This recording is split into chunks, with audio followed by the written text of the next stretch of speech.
ਸ੍ਰੀ ਵਾਹਿਗੁਰੂ ਜੀ।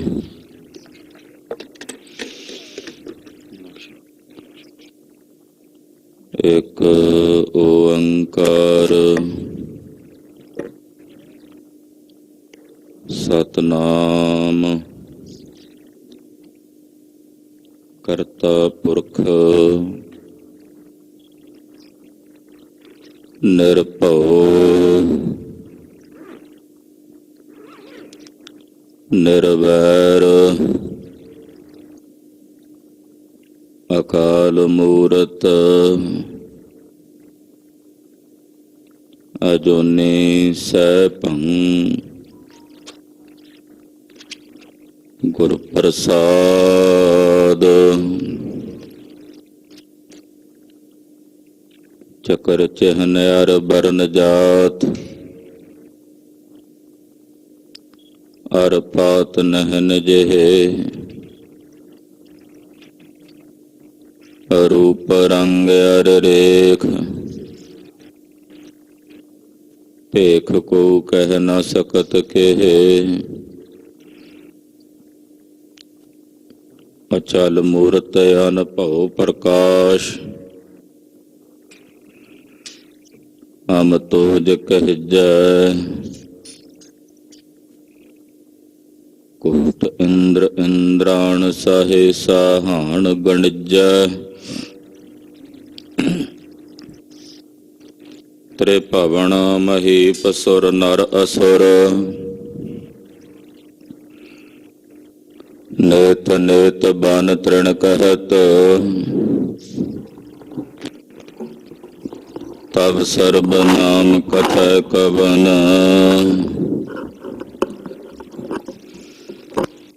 ਕਰਮ ਨਾਮ ਵਰਣਤ ਸੁਮਤ। ਤਬ ਸਰਬ ਨਾਮ ਕਥੈ ਕਵਨ ਕਰਮ ਨਾਮ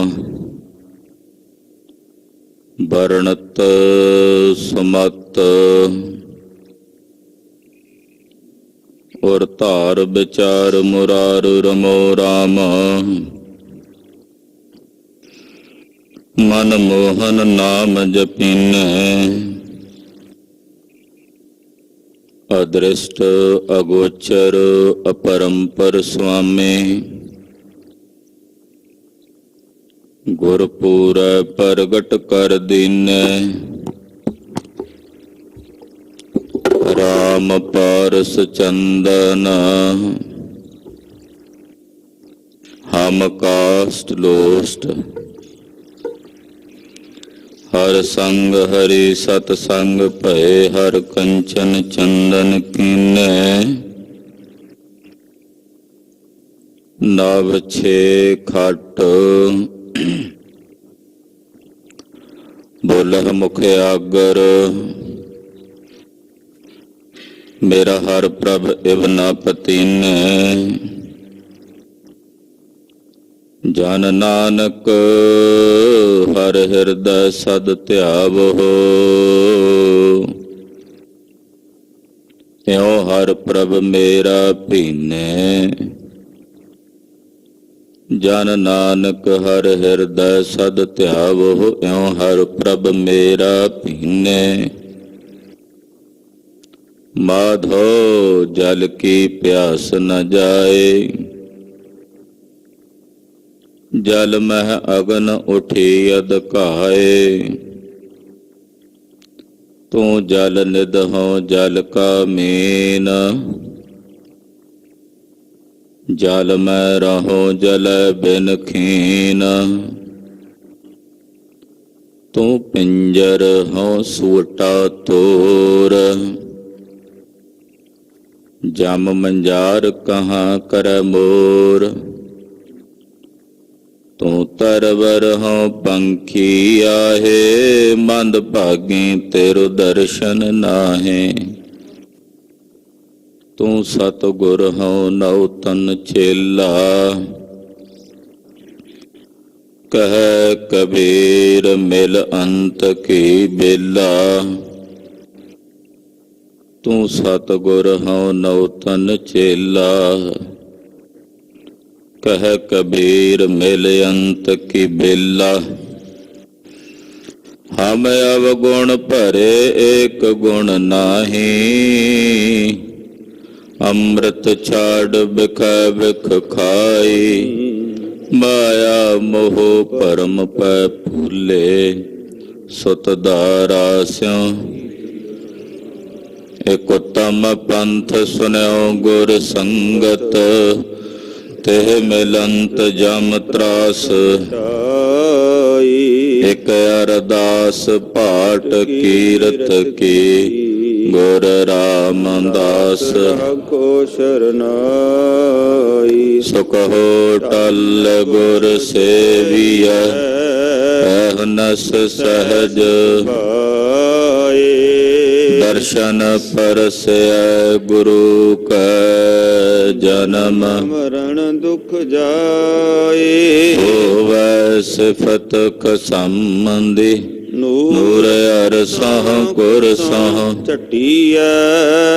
ਤੁਧ ਡਿਠੇ ਸੱਚੇ ਪਾਤਸ਼ਾਹ। ਮਲ ਜਨਮ ਜਨਮ ਦੀ ਕਟੀਐ। ਸੱਜਣ ਸੱਚਾ ਪਾਤਸ਼ਾਹ। ਸਿਰ ਸਾਂਧੈ ਸ਼ਾਹੋ। ਜਿਸ ਪਾਸ ਬੈਠਿਆ ਸੋਹੀਐ। ਸਭਨਾ ਦਾ ਵੇਸਾਹੋ। ਸਤਨਾਮ ਵਾਹਿਗੁਰੂ ਸਾਹਿਬ ਜੀਓ। ਬਿਲਾਵਲ ਮਹਲਾ ਪੰਜਵਾ। ਮਨ ਤਨ ਪ੍ਰਭ ਆਰਾਧੀਐ। ਮਿਲ ਸਾਧ ਸੁਮਗੈ। ਉਚਰਤ ਗੁਣ ਗੋਪਾਲ ਜਸ। ਦੂਰ ਤੇ ਜਮ ਭਾਗੈ। ਮਨ ਤਨ ਪ੍ਰਭ ਆਰਾਧੀਐ। ਮਿਲ ਸਾਧ ਸੁਮਗੈ। ਉਚਰਤ ਗੁਣ ਗੋਪਾਲ ਜਸ। ਦੂਰ ਤੇ ਜਮ ਭਾਗੈ। ਰਾਮ ਨਾਮ ਜੋ ਜਨ ਜਪੈ। ਅਨ ਦਿਨ ਸਦ ਜਾਗੈ। ਤੰਤ ਮੰਤ ਨ ਜੋਏ। ਤਿਤ ਚਾਖ ਨ ਲਾਗੈ। ਰਹਾਉ ਕਾਮ ਕ੍ਰੋਧ ਮਦ ਮਾਨ ਮੋਹ। ਬਿਨ ਸੇ ਅਨੁਰਾਗੈ। ਆਨੰਦ ਮਗਨ ਰਸ ਰਾਮ ਰੰਗ। ਨਾਨਕ ਸ਼ਰਨਾਗੈ। ਕਾਮ ਕ੍ਰੋਧ ਮਦ ਮਾਨ ਮੋਹ। ਬਿਨ ਸੇ ਅਨੁਰਾਗੈ। ਆਨੰਦ ਮਗਨ ਰਸ ਰਾਮ ਰੰਗ। ਨਾਨਕ ਸ਼ਰਨਾਗੈ। ਵਾਹਿਗੁਰੂ ਜੀ ਕਾ ਖਾਲਸਾ। ਵਾਹਿਗੁਰੂ ਜੀ ਕੀ ਫਤਿਹ। ਆਵੋ ਭੈਣੇ ਗਲ ਮਿਲ ਹੈ ਅੰਕ ਸਹੇਲੜੀਆ। ਮਿਲ ਕੇ ਕਰਹਿ ਕਹਾਣੀਆਂ ਸਮਰੱਥ ਕੰਥ ਕੀਆ। ਪਤਿਤ ਪਾਵਨ ਭਗਤ ਵਛਲ ਕਿਰਪਾ ਨਿਧਾਨ। ਅਨਾਥ ਨਾਥ ਜਗਤ ਗੁਰੂ ਸ੍ਰੀ ਗੁਰੂ ਗ੍ਰੰਥ ਸਾਹਿਬ ਜੀ ਮਹਾਰਾਜ ਜੀ ਦੀ ਪਾਵਨ ਪਵਿੱਤਰ ਹਜ਼ੂਰੀ ਅੰਦਰ ਹਾਜ਼ਰੀਆਂ ਭਰ ਕੇ ਆਪ ਸਮੂਹ ਮਾਈ ਭਾਈ ਪ੍ਰੇਮੀ ਜਨ ਆਪਣੇ ਜੀਵਨ ਦੀਆਂ ਕੁਝ ਘੜੀਆਂ ਗੁਰੂ ਲੇਖੇ ਲਾ ਕੇ ਸਫਲਾ ਕਰ ਰਹੇ। ਰੱਬੀ ਬਾਣੀ ਸ੍ਰੀ ਆਸਾ ਜੀ ਦੀ ਵਾਰ ਦੇ ਸ਼ਬਦ ਕੀਰਤਨ ਰਾਗੀ ਸਿੰਘਾਂ ਦੀ ਰਸਨਾ ਤੋਂ ਬਹੁਤ ਹੀ ਅਦਬ ਸਤਿਕਾਰ ਸਹਿਤ ਆਪ ਜੀ ਨੇ ਸਰਵਣ ਕੀਤੇ ਹਨ। ਅੰਮ੍ਰਿਤ ਵੇਲੇ ਸਤਿਗੁਰਾਂ ਵੱਲੋਂ ਬਖਸ਼ਿਸ਼ ਕੀਤੇ ਗਏ ਪਵਿੱਤਰ ਸ੍ਰੀ ਮੁਖਵਾਕ ਭਾਈ ਸਾਹਿਬ ਦੀ ਰਸਨਾ ਤੋਂ ਹੁਣੇ ਆਪ ਜੀ ਨੇ ਸਰਵਣ ਕੀਤੇ ਹਨ। ਮਨ ਬਿਰਤੀਆਂ ਨੂੰ ਕੁਝ ਸਮੇਂ ਲਈ ਇਕਾਗਰ ਕਰੀਏ। ਪੰਜਵੇਂ ਪਾਤਸ਼ਾਹ ਸ਼ਹੀਦਾਂ ਦੇ ਸਰਤਾਜ ਸਤਿਗੁਰੂ ਸ੍ਰੀ ਗੁਰੂ ਅਰਜਨ ਦੇਵ ਸਾਹਿਬ ਜੀ ਮਹਾਰਾਜ, ਜਿਨ੍ਹਾਂ ਨੇ ਕਿਰਪਾ ਦੇ ਘਰ ਵਿੱਚ ਆ ਕੇ ਅੱਜ ਦਾ ਪਾਵਨ ਹੁਕਮਨਾਮਾ ਸਾਨੂੰ ਬਖਸ਼ਿਸ਼ ਕੀਤਾ ਹੈ। ਗੁਰਦੇਵ ਦੇ ਪਵਿੱਤਰ ਚਰਨਾਂ ਵਿੱਚ ਆਪਣਾ ਧਿਆਨ ਜੋੜੀਏ, ਇਕਾਗਰਤਾ ਬਣਾਈਏ ਤੇ ਆਖੀਏ ਜੀ ਸਤਿਨਾਮ ਸ੍ਰੀ ਵਾਹਿਗੁਰੂ ਸਾਹਿਬ ਜੀ। ਸਤਿਨਾਮ ਸ੍ਰੀ ਵਾਹਿਗੁਰੂ ਸਾਹਿਬ ਜੀ। ਵਾਹਿਗੁਰੂ ਸਾਹਿਬ ਜੀ। ਬਿਲਾਵਲ ਮਹਲਾ ਪੰਜਵਾਂ। ਮਨ ਤਨ ਪ੍ਰਭ ਆਰਾਧੀਐ, ਮਿਲ ਸਾਧ ਸਮਾਗੈ। ਕਰਨਾਦ ਬਿਲਾਵਲ ਰਾਗ। ਰਾਗ ਬਿਲਾਵਲ ਵਿੱਚ ਸਤਿਗੁਰਾਂ ਨੇ ਇਹ ਪਵਿੱਤਰ ਅੰਮ੍ਰਿਤ ਬਚਨ ਉਚਾਰਨ ਕੀਤੇ ਹਨ। ਮਨ ਕਰਕੇ ਔਰ ਤਨ ਕਰਕੇ। ਮਨ ਤੇ ਤਨ ਦੋਵੇਂ ਸ਼ਬਦ ਸਤਿਗੁਰਾਂ ਨੇ ਵਰਤੇ ਨੇ। ਮਨ ਕਰਕੇ ਔਰ ਤਨ ਕਰਕੇ। ਮਨ ਸਿਮਰਨ ਸਾਧਨਾ ਨਾਲ ਔਰ ਤਨ ਕਰਕੇ ਰਸਨਾ ਦੁਆਰਾ ਜਪਣ ਨਾਲ। ਜਿੱਥੇ ਮਨ ਦੀ ਆਰਾਧਨਾ ਹੁੰਦੀ ਆ ਉੱਥੇ ਤਨ ਦੀ ਆਰਾਧਨਾ ਵੀ ਹੈ। ਕਈ ਵਾਰ ਅਸੀਂ ਮਨ ਦੀ ਆਰਾਧਨਾ ਕਰਕੇ ਕੱਚੇ ਰਹਿ ਜਾਂਦੇ ਹਾਂ, ਪਰ ਤਨ ਦੀ ਆਰਾਧਨਾ ਕਰਕੇ ਪੱਕੇ ਹੋ ਜਾਂਦੇ ਹਾਂ। ਬਹੁਤ ਕੁਝ ਐਸਾ ਹੈ ਜਿਹੜਾ ਅਸੀਂ ਤਨ ਕਰਕੇ ਤਿਆਗਿਆ, ਪਰ ਕਈ ਵਾਰ ਮਨ ਵਿੱਚ ਉਹਦੀ ਸਿਮਰਤੀ ਆ ਜਾਂਦੀ। ਪਰ ਐਸਾ ਨਹੀਂ ਕਿ ਜੇ ਤੁਸੀਂ ਤਨ ਕਰਕੇ ਕਿਸੇ ਵਸਤੂ ਦਾ ਤਿਆਗ ਕੀਤਾ ਤੇ ਮਨ ਵਿੱਚ ਕਦੇ ਉਹਦਾ ਸੰਕਲਪ ਆ ਜਾਂਦਾ ਤਾਂ ਉਸ ਤਨ ਕਰਕੇ ਤਿਆਗੀ ਹੋਈ ਵਸਤੂ ਦਾ ਤੁਹਾਨੂੰ ਕੋਈ ਲਾਭ ਨਹੀਂ ਹੈ। ਮੋਟੀ ਜੀ ਪਰਿਭਾਸ਼ਾ ਵਿੱਚ ਕਿਸੇ ਡਾਕਟਰ ਦੇ ਕਹਿਣ ਤੇ ਅਸੀਂ ਕੋਈ ਖਾਣ ਵਾਲੀ ਐਸੀ ਵਸਤੂ ਜਿਹਦਾ ਸਾਡੇ ਸਰੀਰ ਤੇ ਕੋਈ ਦੁਸ਼ਟ ਪ੍ਰਭਾਵ ਹੈ, ਸਰੀਰ ਕਰਕੇ ਅਸੀਂ ਤਿਆਗ ਦਿੰਦੇ ਹਾਂ, ਮਨ ਕਰਕੇ ਕਈ ਵਾਰੀ ਚਾਹਨਾ ਹੁੰਦੀ ਹੈ। ਤਾਂ ਐਸਾ ਤਾਂ ਨਹੀਂ ਹੁੰਦਾ ਵੀ ਜੇ ਤਨ ਕਰਕੇ ਤਿਆਗੀ ਹੈ ਤਾਂ ਉਹਦਾ ਸਾਨੂੰ ਕੋਈ ਲਾਭ ਨਹੀਂ। ਲਾਭ ਤਾਂ ਹੁੰਦਾ ਹੈ। ਕਲੀ ਕਾਲ ਦੇ ਸਮੇਂ ਵਿੱਚ ਤਨ ਦੀ ਸਾਧਨਾ ਵੀ ਜ਼ਰੂਰੀ ਹੈ। ਮਨ ਦੀ ਸਾਧਨਾ ਦੇ ਨਾਲ ਤਨ ਦੀ ਸਾਧਨਾ। ਸਰੀਰ ਕਰਕੇ ਅਸੀਂ ਬਹੁਤ ਸਾਰੇ ਵਿਕਾਰਾਂ ਦੇ ਪ੍ਰਤਿਆਗੀ ਹਾਂ।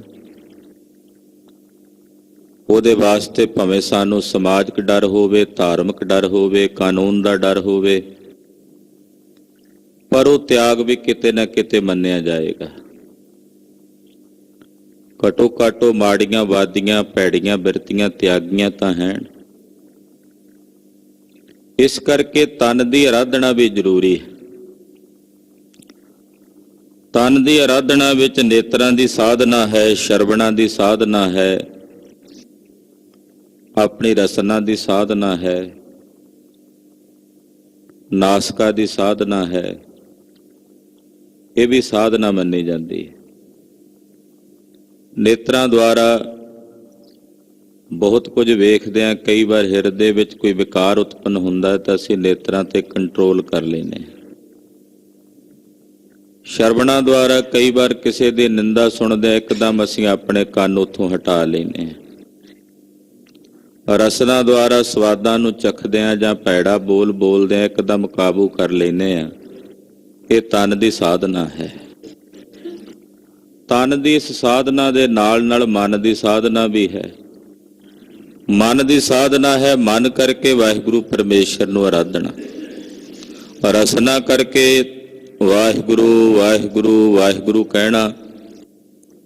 ਇਹ ਰਸਨਾ ਦੁਆਰਾ ਆਰਾਧਨਾ ਹੈ, ਤਨ ਦੁਆਰਾ ਆਰਾਧਨਾ ਹੈ। ਪਰ ਜਿੱਥੇ ਰਸਨਾ ਬੰਦ ਹੈ ਪਰ ਮਨ ਵਿੱਚ ਚਿੰਤਨ ਚੱਲ ਰਿਹਾ, ਉਹ ਮਨ ਦੀ ਆਰਾਧਨਾ ਹੈ। ਤੋ ਗੁਰਦੇਵ ਨੇ ਇੱਥੇ ਦੋਨੇ ਆਰਾਧਨਾ ਦਾ ਜ਼ਿਕਰ ਕਰਦਿਆਂ ਕਿਹਾ, ਮਨ ਤਨ ਪ੍ਰਭ ਆਰਾਧੀਐ ਮਿਲ ਸਾਧ ਸਮਾਗੈ। ਸਾਧ ਸੰਗਤ ਦੇ ਸਮਾਗਮ ਵਿੱਚ ਮਿਲ ਕੇ, ਸਮਾਗੈ ਦਾ ਮਤਲਬ ਹੁੰਦਾ ਜਿੱਥੇ ਸਾਰੇ ਸਮਾਨ ਹਨ। ਜਦੋਂ ਸੰਗਤ ਵਿੱਚ ਆ ਗਏ ਉੱਥੇ ਸਾਰਿਆਂ ਨੂੰ ਸਾਧ ਸੰਗਤ ਕਿਹਾ ਜਾਂਦਾ ਹੈ। ਸਾਧ ਸੰਗਤ ਤੋਂ ਬਾਹਰ ਹੋ ਸਕਦਾ ਉਹਦਾ ਕਿੱਦਾਂ ਦਾ ਜੀਵਨ ਹੈ, ਉਹ ਕਿੱਦਾਂ ਦੇ ਕਿਰਦਾਰ ਦਾ ਵਿਅਕਤੀ ਹੋ ਸਕਦਾ ਹੈ, ਕਿਸੇ ਜਾਤੀ ਦਾ, ਕਿਸੇ ਮਜ਼ਹਬ ਦਾ, ਕਿਸੇ ਵੀ ਫਿਰਕੇ ਦਾ ਹੋ ਸਕਦਾ ਹੈ। ਜਦੋਂ ਸੰਗਤ ਵਿੱਚ ਆ ਗਿਆ ਫਿਰ ਉਹ ਸਾਰਿਆਂ ਦੇ ਸਮਾਨ ਹੋ ਕੇ ਉਹਨੂੰ ਸਾਰਿਆਂ ਦੇ ਵਿੱਚ ਹੀ ਕਿਹਾ ਜਾਏਗਾ ਸਾਧ ਸੰਗਤ। ਚਾਹੇ ਕੋਈ ਵਿਅਕਤੀ ਵਿਸ਼ੇਸ਼ ਹੈ, ਚਾਹੇ ਕੋਈ ਸਧਾਰਨ ਵਿਅਕਤੀ ਹੈ, ਜਦੋਂ ਸੰਗਤ ਵਿੱਚ ਆ ਗਿਆ ਫਿਰ ਉਹ ਸਾਧ ਸੰਗਤ ਕਿਹਾ ਜਾਂਦਾ। ਤੋ ਸਾਧ ਸੰਗਤ ਦੇ ਵਿੱਚ ਜਿੱਥੇ ਸਮਾਗਮ ਦਾ ਮਤਲਬ ਸਾਰੇ ਸਮਾਨ ਹਨ, ਉਹਨੂੰ ਸਮਾਗਮ ਕਹਿ ਦਿੰਦੇ ਨੇ।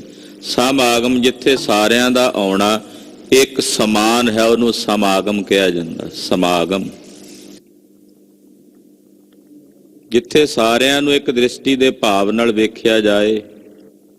ਅਕਬਰ ਆਇਆ ਤਾਂ ਵੀ ਸਤਿਗੁਰੂ ਜੀ ਉਸੇ ਤਰ੍ਹਾਂ ਵੇਖਦੇ ਨੇ, ਤੇ ਜੇ ਕੋਈ ਸਧਾਰਨ ਵਿਅਕਤੀ ਪ੍ਰੇਮਾ ਕੋਹੜੀ ਆਇਆ ਤਾਂ ਉਹਨੂੰ ਵੀ ਉਸੇ ਦ੍ਰਿਸ਼ਟੀ ਨਾਲ ਵੇਖਦੇ ਨੇ।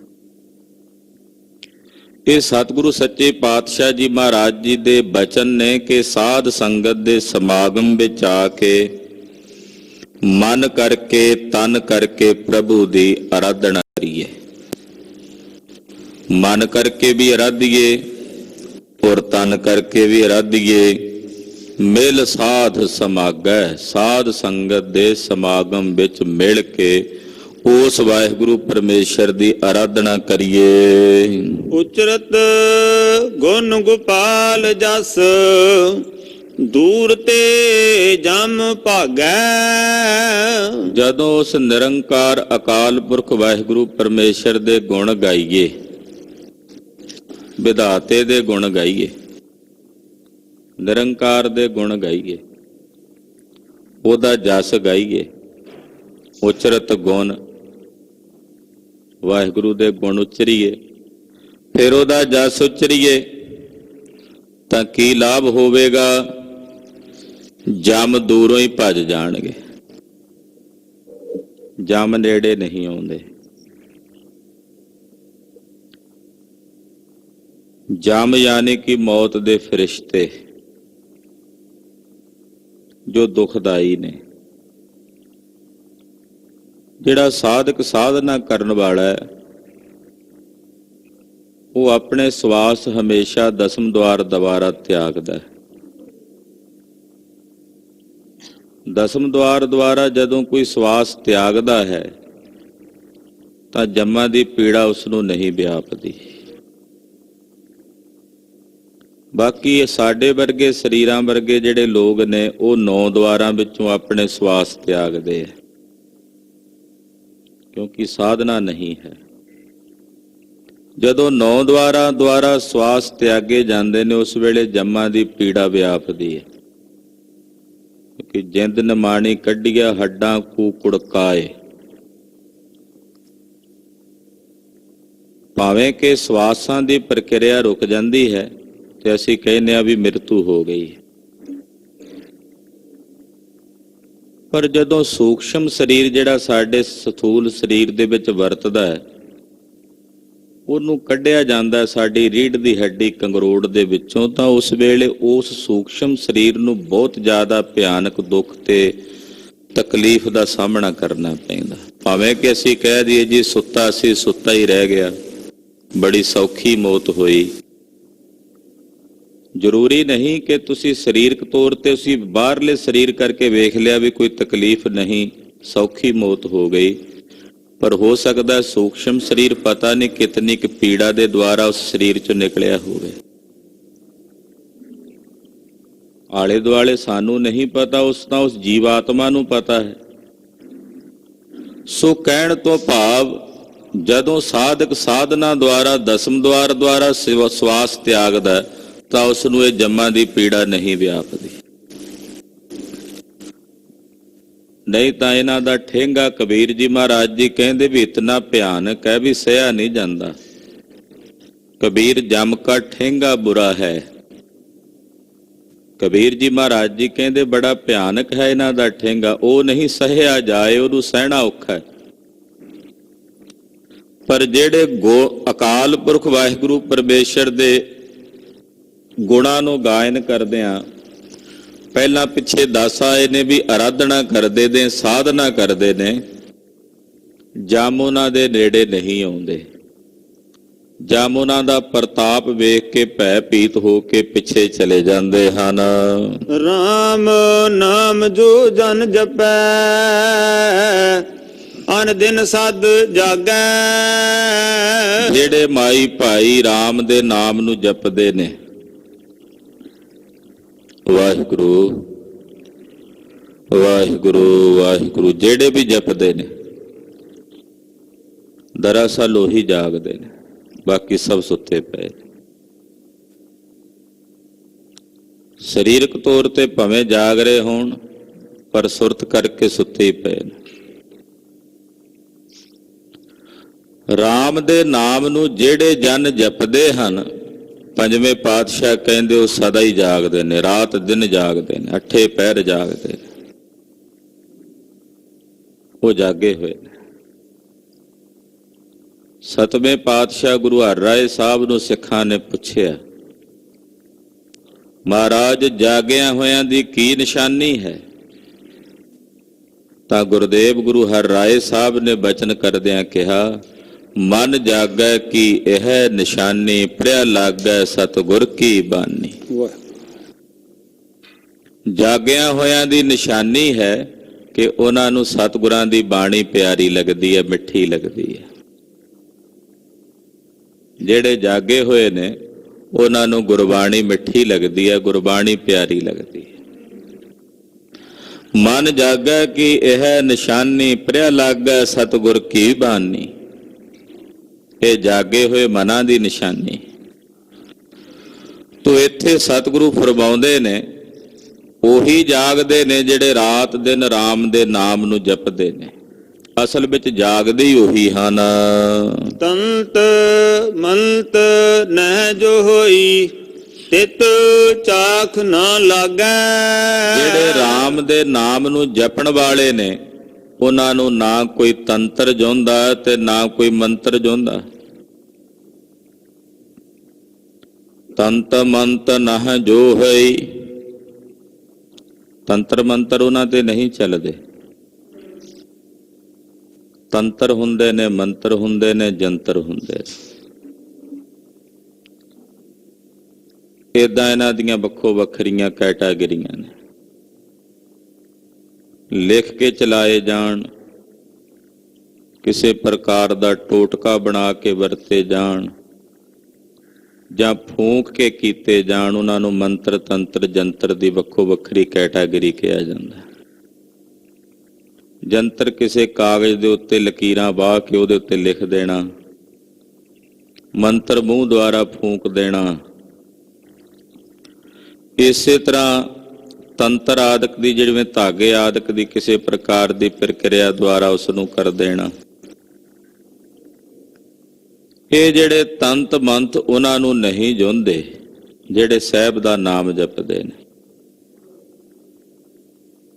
ਦੁਨੀਆ ਹੈ, ਸਮਾਜ ਹੈ, ਇਹਦੇ ਵਿੱਚ ਰਖਾਲੂ ਵੀ ਨੇ, ਦਵੈਸ਼ੀ ਵੀ ਨੇ। ਤੇ ਦਵੈਸ਼ ਰੱਖਣ ਵਾਲੇ ਕਦੇ ਨਹੀਂ ਚਾਹੁੰਦੇ ਕਿਸੇ ਦੀ ਥਾਲੀ 'ਚ ਵਧੀਆ ਰੋਟੀ ਹੋਵੇ। ਉਹ ਕਦੇ ਨਹੀਂ ਚਾਹੁੰਦੇ ਕਿਸੇ ਦਾ ਚੰਗਾ ਪ੍ਰਤਾਪ ਹੋਵੇ। ਉਹਨਾਂ ਦਾ ਇਹ ਯਤਨ ਹੁੰਦਾ ਜੇ ਮੇਰਾ ਨਹੀਂ ਤੇ ਮੈਂ ਇਹਦਾ ਵੀ ਨਾ ਰਹਿਣ ਦਿਆਂ। ਕਈ ਪੁੱਠੇ ਸਿੱਧੇ ਕਈ ਪ੍ਰਕਾਰ ਦੀਆਂ ਕਿਰਿਆਵਾਂ ਕਰਨ ਦਾ ਯਤਨ ਕਰਦੇ, ਬਹੁਤਾਤ ਪਖੰਡੀਆਂ ਦੇ ਵਸ ਪੈ ਜਾਂਦੇ ਨੇ। ਉਹ ਪਖੰਡੀ ਉਹਨਾਂ ਨੂੰ ਗੁੰਮਰਾਹ ਕਰਦੇ। ਚਲੋ ਜੇ ਇੱਕਾ ਦੁੱਕਾ ਉਹਨਾਂ ਪਖੰਡੀਆਂ 'ਚ ਕੋਈ ਤੰਤਰ ਮੰਤਰ ਜਾਣਦਾ ਵੀ ਹੈ, ਪਰ ਰੱਬ ਦੇ ਪਿਆਰਿਆਂ ਦੇ ਉੱਤੇ ਉਹਦਾ ਕੋਈ ਤੰਤਰ ਮੰਤਰ ਨਹੀਂ ਚੱਲਦਾ, ਨਹੀਂ ਚੱਲਦਾ। ਇੱਕ ਸੱਜਣ ਦਾ ਕਥਨ ਹੈ ਕਿ ਰਾਤ ਦਾ ਸਮਾਂ ਸੀ, ਕਸ਼ਮੀਰ ਤੋਂ ਇੱਕ ਬੱਸ ਆ ਰਹੀ ਹੈ, ਹਨੇਰਾ ਹੈ, ਸਵੇਰੇ 2 ਵਜੇ ਦਾ ਵੇਲਾ। ਪਿੱਛੋਂ ਅਚਾਨਕ 5 ਬਾਣੀਆਂ ਦੀ ਆਵਾਜ਼ ਸੁਣਾਈ ਦਿੱਤੀ, ਫਿਰ ਸੁਖਮਣੀ ਸਾਹਿਬ ਦਾ ਪਾਠ। ਇੱਕ ਸਿੰਘ ਵੀ ਉਸੇ ਬੱਸ 'ਚ ਬੈਠਾ, ਲੋ ਲੱਗੀ, ਕੀ ਵੇਖਦਾ ਵੀ ਇੱਕ ਮੁਸਲਮਾਨ ਬਾਣੀ ਪੜ੍ਹ ਰਿਹਾ ਜ਼ੁਬਾਨੀ।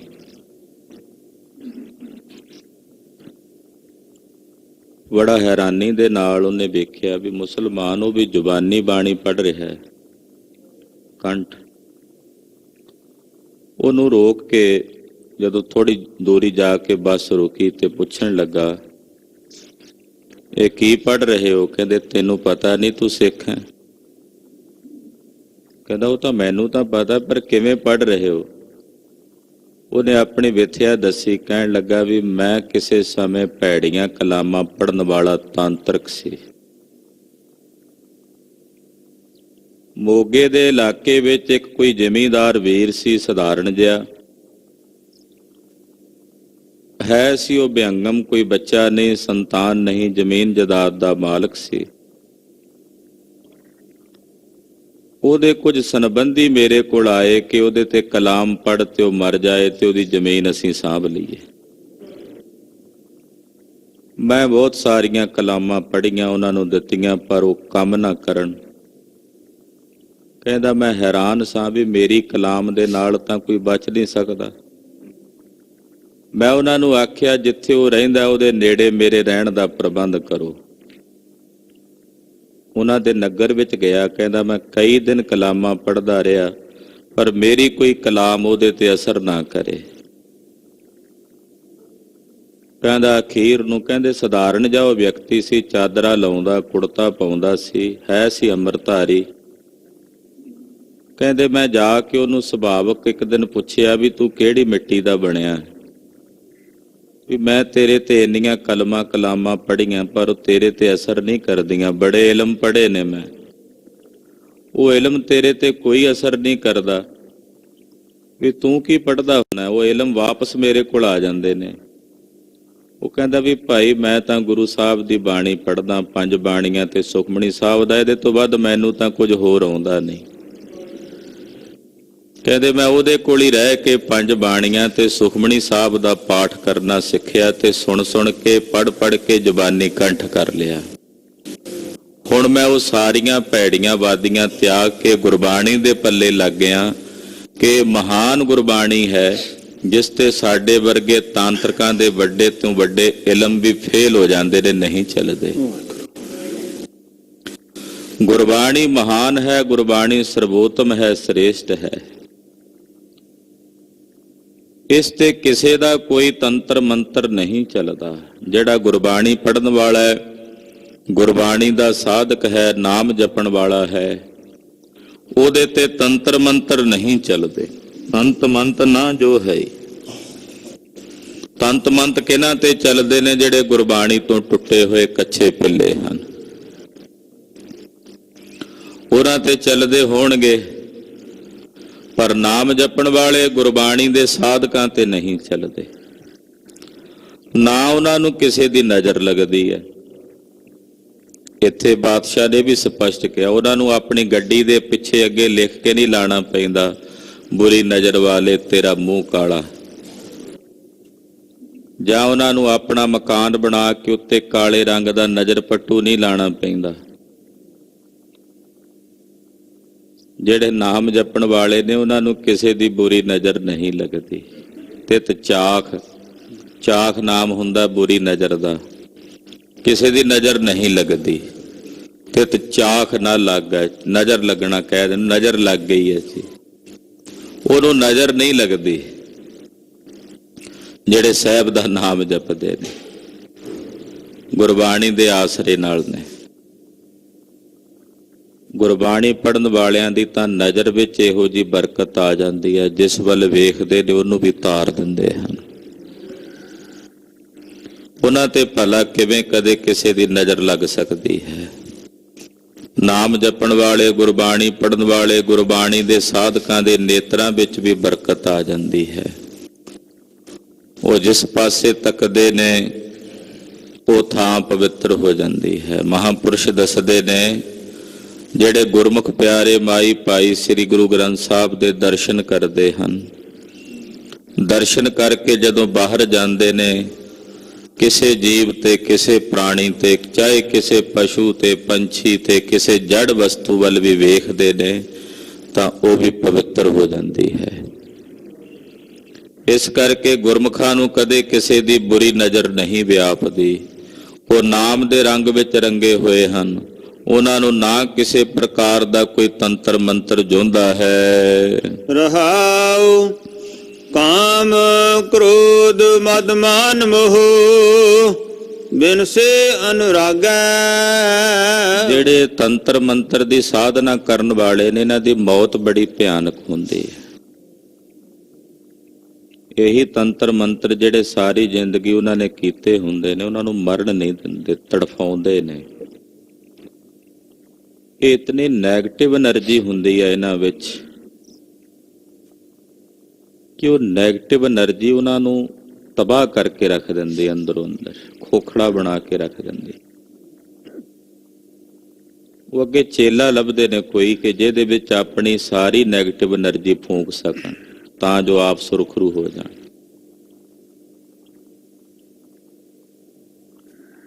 ਔਗੜਨਾਥ ਨੇ ਬਾਬਾ ਬੰਦਾ ਸਿੰਘ ਬਹਾਦਰ ਨੂੰ ਇਹ ਵਿੱਦਿਆ ਦਿੱਤੀ ਸੀ।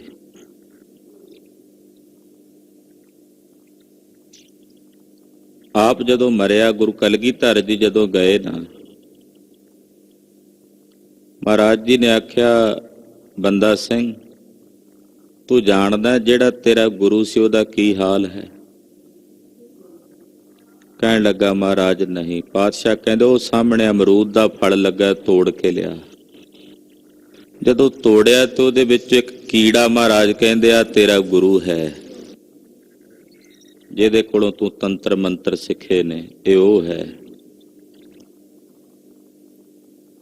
ਔਰ ਇਹ ਕੀੜੇ ਦੀ ਜੂਨੀ ਚ ਪਿਆ ਤੜਫ ਰਿਹਾ ਹੈ।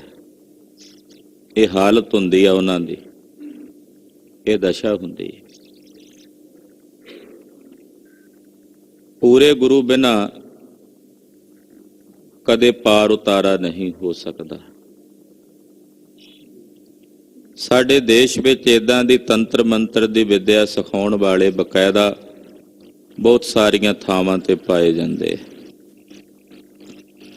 ਬਹੁਤਾਤ ਤਾਂ ਪਖੰਡੀਆਂ ਦੀ ਵੀ ਹੁੰਦੀ ਹੈ, ਪਰ ਬੜੇ ਬੜੇ ਮਾੜੇ ਤੇ ਭੈੜੇ ਕਰਮ ਉਹ ਕਰਦੇ ਜਦੋਂ ਇਹ ਤੰਤਰ ਮੰਤਰ ਸਾਧਦੇ ਨੇ। ਉੱਲੂ ਲਿਆ ਕੇ ਕਿਸੇ ਤਰੀਕੇ ਨਾਲ ਲੱਭਦੇ ਆ, ਉੱਲੂ ਨੂੰ ਸ਼ਰਾਬ ਪਿਆ ਕੇ ਉਸ ਨੂੰ ਨਸ਼ੇ ਦੇ ਵਿੱਚ ਲਿਆ ਕੇ ਉਹਦੇ ਕੋਲੋਂ ਬੁਲਾਉਣਾ, ਫਿਰ ਉਹ ਭੇਤ ਖੋਲਦਾ ਕਈ ਪ੍ਰਕਾਰ ਦੇ। ਮੁਰਦੇ ਤੱਕ ਖਾ ਕੇ, ਜਾਨਵਰਾਂ ਦੇ ਮਰੇ ਹੋਏ ਜਾਨਵਰ ਜਿਹੜੇ ਕਈ ਦਿਨ ਪੁਰਾਣੇ, ਉਹਨਾਂ ਦਾ ਕੱਚਾ ਮਾਸ ਪੱਕ ਕੇ ਕਈ ਤੰਤਰਾਂ ਦੀ ਸਾਧਨਾ ਕਰਨੀ, ਬੜੀ ਗੰਦੀ ਤੇ ਭਿਆਨਕ ਵਿੱਦਿਆ ਹੈ।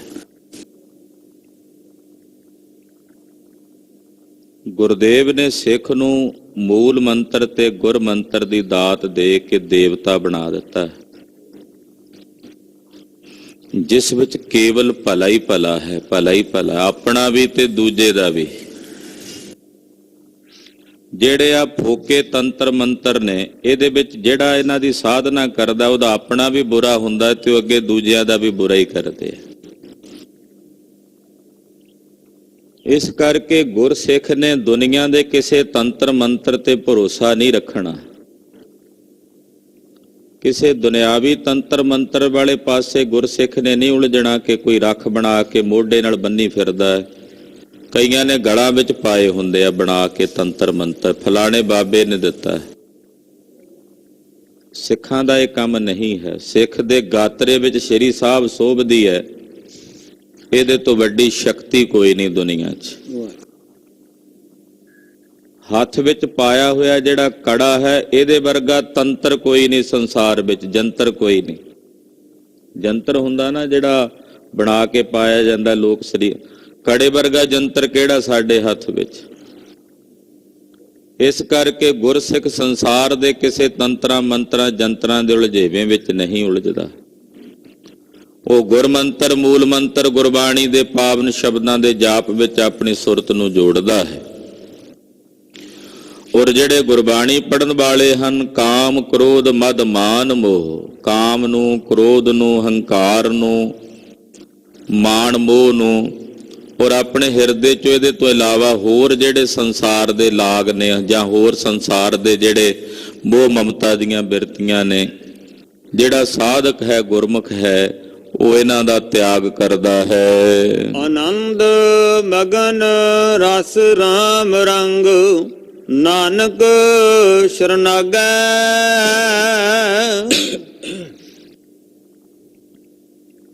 ਧੰਨ ਸ੍ਰੀ ਗੁਰੂ ਅਰਜਨ ਦੇਵ ਸਾਹਿਬ ਫਰਮਾਉਂਦੇ ਨੇ, ਜਿਹੜੇ ਪ੍ਰਭੂ ਦੀ ਸ਼ਰਨ 'ਚ ਪੈ ਜਾਂਦੇ ਹਨ, ਉਹ ਸਦਾ ਆਨੰਦ ਵਿੱਚ ਮਗਨ ਰਹਿੰਦੇ ਨੇ। ਰਾਮ ਦੇ ਰੰਗ ਦੇ ਰਸ ਵਿੱਚ, ਉਹਦੇ ਪ੍ਰੇਮ ਦੇ ਰਸ ਵਿੱਚ ਮਗਨ ਰਹਿੰਦੇ ਨੇ। ਜਿਹੜੇ ਸਾਹਿਬ ਦੀ ਸ਼ਰਨ 'ਚ ਪੈ ਜਾਣ, ਮਹਾਰਾਜ ਜੀ ਦੀ ਪਨਾਹ 'ਚ ਪੈ ਜਾਣ।